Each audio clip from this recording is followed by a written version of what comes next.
Matapos ang pag-amin ng kapamilya star na si Kim Chiu ukol sa paghihiwalay nila ng longtime boyfriend na si Sian Lim, tila naman ready na siyang simulan ang bagong yugto ng kanyang buhay.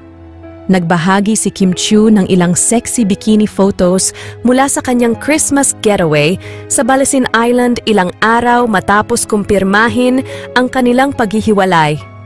Sa isa niyang Instagram post, ipinakita ng kapamilya actress ang kanyang sexing katawan habang ini-enjoy ang paglubog ng araw sa isang beach kasama ang kanyang pamilya. Matatandaan nga na 2 araw bago magpasko, kinumpirma ng kapamilya star na sila ni Sian Lim ay hiwalay na matapos ang halos 12 years ng kanilang pagsasama. Bagamat tila masaya at nag-e-enjoy si Kim Chiu sa kanyang bakasyon, hindi maikakaila ang pangungulila at sakit na dulot ng kanyang paghihiwalay kay Sian Lim. Sa kabila nito, ipinakita ng aktres ang kanyang lakas at determinasyon sa pamamagitan ng pagsuot ng kanyang sexy bikini at paglathala ng mga larawan ng kanyang masayang moments sa beach.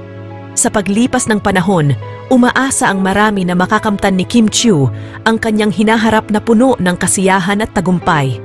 Sa pagtatapos ng isang pag-ibig, magsisimula ang paglalakbay patungo sa bagong pag-asa at pagkakataon para sa isang mas magaan at mas makulay na buhay.